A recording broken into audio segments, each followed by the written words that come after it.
Hello, this is Mikhail Khazin at the microphone. Let's begin our broadcast for today.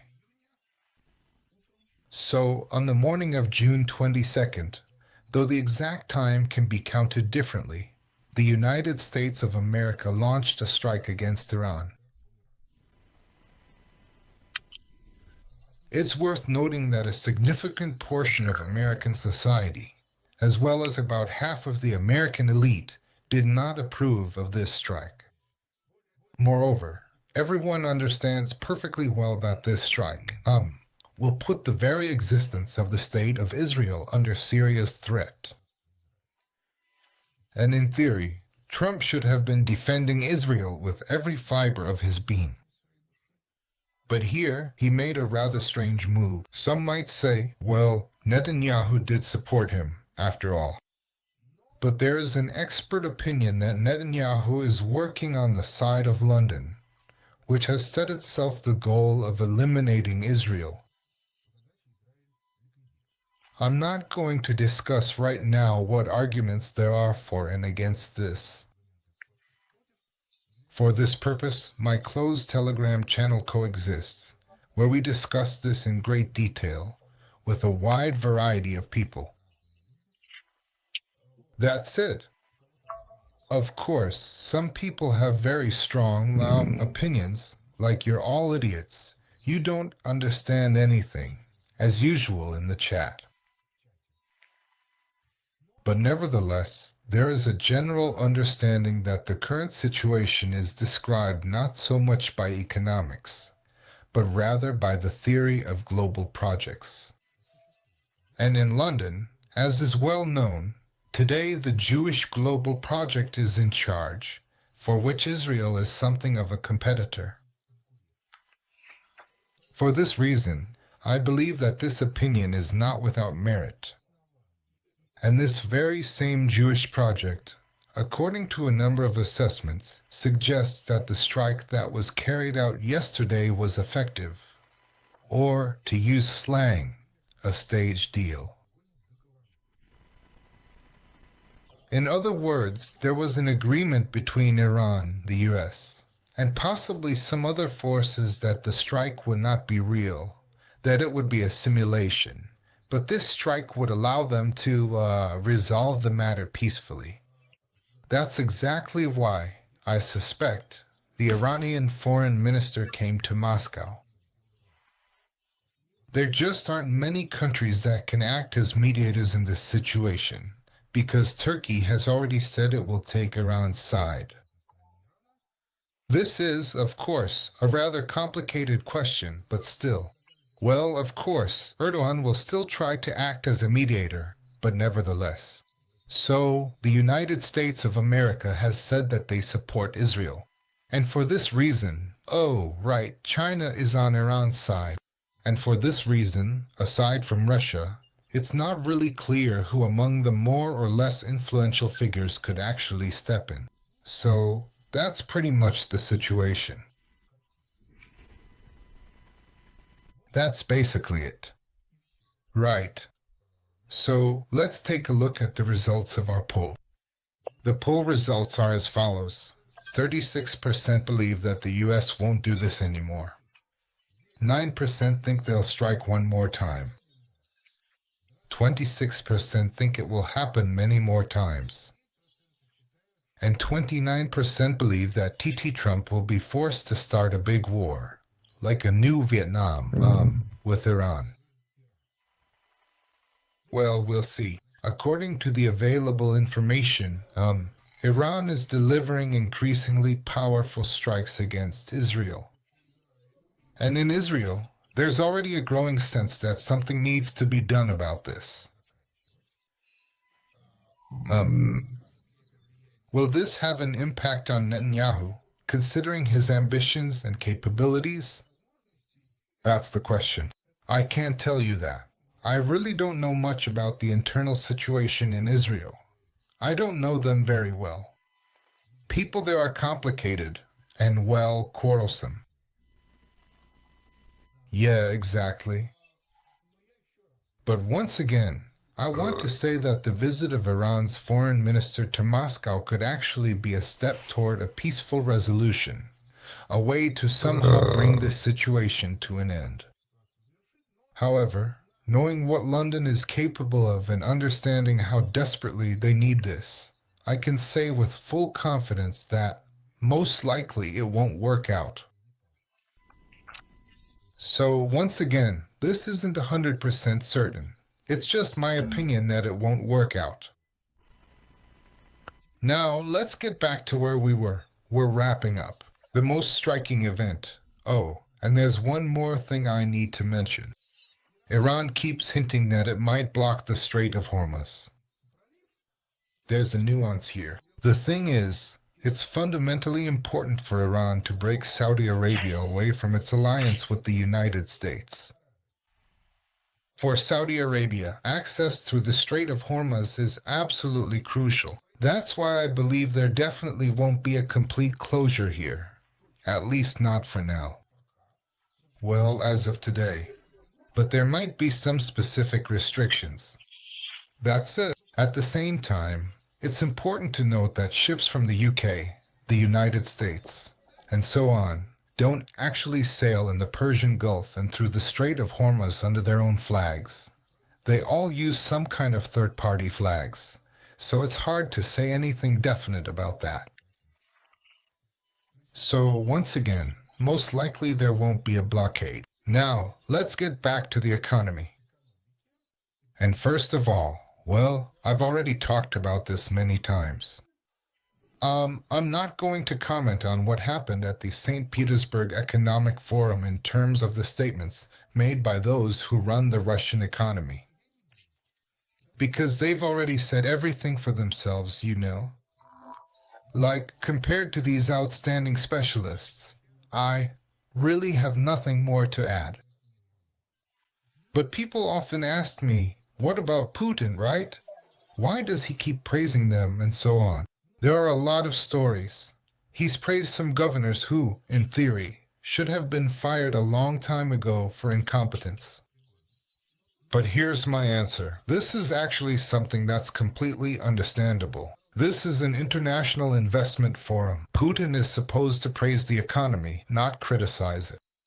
The time for criticism will probably start this week. Well, basically, to put it bluntly, all the celebrations are over, right? It's time to get down to business. Well, we'll see. For now, as you can imagine, I don't have any insider information about this. Although many political analysts, are hinting that finally the Bulldog's corpses will start being dragged out from under the carpet. Well, we'll see, right? I can't say anything about that, you know? But anyway, in any case, it's all very interesting, these pyramids. It's really interesting, because immediately there's an attack on all these people. They're not automatically fired, and maybe, in theory, they're not even guilty of anything at all. That's unlikely, but it happens. So, as a result, everyone starts putting pressure on them and turning it into a big business. So I think, by the way, the ones who will really benefit from this are the lawyers, and also the so-called fixers. Someone wrote to me, Mikhail, don't you think that Putin gave up a long time ago, and now everything is just rolling toward him being removed from power? Well, you see, like, everyone is calling him. Everyone is going to see him. Yeah, and accordingly, he supposedly gave everything up. Right. Come on, for heaven's sake. Let's not be ridiculous. So, let's get back to our poll one more time. 37% think there won't be any more. That number has gone up a bit. 10% think it'll happen one more time. 25% think it'll happen many more times. And finally, 28%, which has dropped a little, believe the US will start a big war with Iran. By the way, quite a few people responded this time, actually more than last time. So, there's some interest, and we can thank Donald Frederick and his bombs for that. Now, let's get back to the economy. So, what's actually happening? Last week, the Federal Reserve System of the U.S. decided not to change the interest rate. And that's most likely an indirect signal that they're not going to do anything. Why? Because from the standpoint of inflation indicators, the rate should be raised. Inflation is rising in the United States, and in the macroeconomic reviews from the Khazin Fund over the past few weeks, I've shown this repeatedly. So, moving on the other hand, the data from the past week, especially regarding sales, should be noted because consumer activity is the main component of GDP, making up about 60% or even more.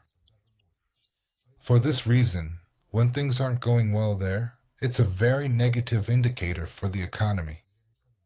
And it's not just that sales dropped. They also revised the previous quarter's results downward retroactively. Not for the whole quarter, but for April, for the beginning of this quarter. It's worth noting that very soon, in a week, the second quarter will end, and now the data from the start of the quarter has gotten worse. So, accordingly, manufacturing in the United States has declined, which shows that Trump's plans to make America great again, that is, to bring manufacturing back, aren't really working out. Sure, they're investing money in things that can be directly funded, like defense, but everything else just isn't working out. In short, the economic data is really bad. Let me repeat, I've said this many times, both a week ago and before, that I have a hypothesis. Trump has already decided that it's time to prepare for serious problems, specifically a financial crash. Let's note that 2 weeks ago, there was a secret meeting between Powell and Trump at the White House. In other words, Powell came to see Trump. Nothing is known about this meeting to this day. And Trump lashed out at Powell with all sorts of insults, specifically for not lowering the interest rate. And I'd say this outburst was somewhat theatrical in nature. From this, I once again conclude that what we have here is a very interesting situation. I tend to think that 2 weeks ago, they reached an agreement, not on their own initiative, but because certain internal, decisions had been made at the elite level. In other words, the part of the American elite that backs Trump, let's say, the more nationally oriented group, and accordingly, the part of the Euro-Atlantic elite that supports the Federal Reserve, they came to the conclusion that it would be impossible to avoid this collapse, that something urgent needed to be done, and that's why Powell and Trump discussed what actions they would take. That's why there are no leaks. It's just too important, to talk about it openly. Well, if you compare it to 2008, you could say that they, were discussing who to appoint as the next Lehman Brothers, meaning the bad bank, or bad banks, where all the toxic assets would be dumped, and then, accordingly, all of it would just disappear. If that's the case, then, naturally, there are no leaks at all. But then everything else that's happening there is just a staged performance. In other words, Trump is pretending that Powell is to blame for everything. Powell, who is going to leave soon anyway, next year, basically, doesn't really resist, because in exchange, he was given the chance to, run things without any issues. That is, to support his own people and sink the others. And so, accordingly, they're already getting ready. And accordingly, they have absolutely no plan for how to get out of this current critical situation. In other words, they're not interested in that anymore. They're not even considering that option. That's it. That topic is closed. This, in my opinion, is the key point of the past week. All this Middle Eastern policy is of a medium and even long-term nature, and it's absolutely clear that its goal is to create chaos. Because, and here's another very important point that I didn't mention at the beginning when I was discussing Middle Eastern affairs, since it will primarily affect the global economy as well. The thing is, the Sunni part of the Arab world, the Muslim Brotherhood, announced that they are ready to support their Islamic brothers in Iran. And this group is actually all the terrorist organizations of the Middle East, which, by and large, are controlled by London. And accordingly, Iran responded, but we didn't really ask for your help. To which they replied, no, no, no, we just can't compromise our principles, and so on, and so forth. In other words, London, in other words, the party of chaos, yes, is starting to unleash those terrorist attacks. I think they'll start in the Middle East, but theoretically, they could happen in Europe as well. And it's important to understand that all these terrorist organizations, for example, have more than enough portable anti-aircraft missile systems, which come from Afghanistan and Ukraine. And so, they can really cause a lot of trouble. That's why I don't rule out that a massive wave of terrorist attacks could start in the very near future. It's a very unpleasant thing, but for those of you who are planning to travel somewhere around the world, I want to warn you that Europe, the Middle East, including Dubai, Qatar, and maybe even Oman, are dangerous places. Because if this wave starts, again, I'm not insisting, I'm just not ruling it out, since this would really fit with the kind of events that are happening right now. But nevertheless, if we also take into account that unmanned boats might appear, I want to say that we're ending up in a situation where it's not so much the financial system that starts to break down, but rather the logistics system. And for the modern economy, that's a catastrophe, because it operates on a global level. In other words, when you receive a certain product, it might turn out that the components it's made from were produced in completely different countries, in various regions around the world. And the breakdown of logistics chains basically destroys the entire system as a whole. This is a very unpleasant situation. So, thanks to London and the United States of America, who for a long time didn't really understand what was happening. And of course, this is going to create some very big problems. So, in conclusion to the first part, I want to say that we absolutely should not get involved in any of this. For once, we've ended up in the situation that Andrei Petrovich Devyatov calls the passive. Let me remind you that the Chinese concept of the triad of forces, as interpreted by Andrei Petrovich Devyatov, is that you should always divide any scenario not into two, but into three parts. So, what does it mean to divide into two, us and our enemies, and into three? That is, us, our enemies, and our allies. And the most effective strategy is to strike our enemies using the hands of our allies. So, in the current situation, which is now obvious, Ukraine is moving to the background. It's a minor regional conflict. The Middle East is now coming to the forefront, without a doubt.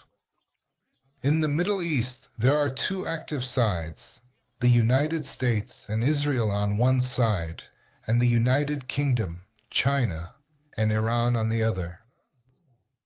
And we are in a passive position. And this allows us to, well, sort of get the maximum benefit from this clash. That doesn't mean we welcome it.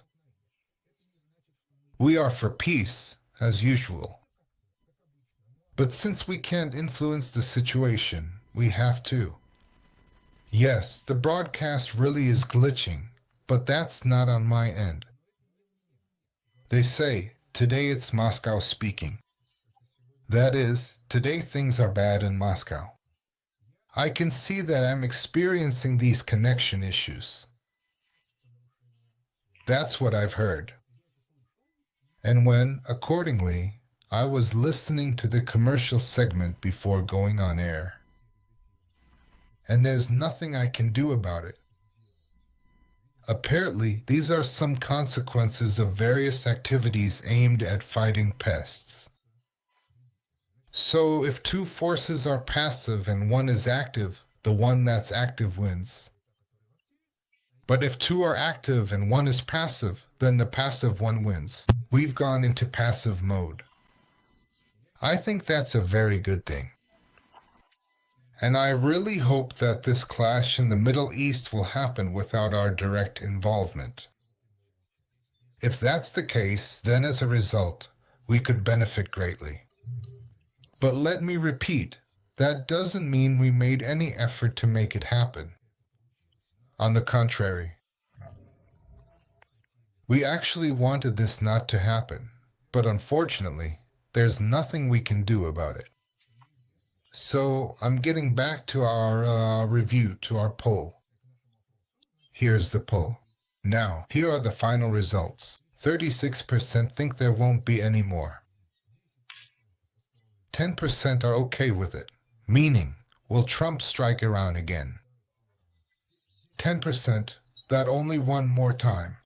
26% think there will be many more strikes, and 28% expect a major war between the US and Iran. Strangely enough, more than a third believe that Trump will stop here. Overall, it's a complicated situation. It's hard to say how it will all end, so I can't say anything for sure here. But I believe that Trump will be forced to strike again. In any case, all these events that are happening, including my comments on current events, are discussed in the chat of my private Telegram channel. There, you can discuss everything freely. The main thing is to follow the rules of conduct, because some people start to get nervous otherwise.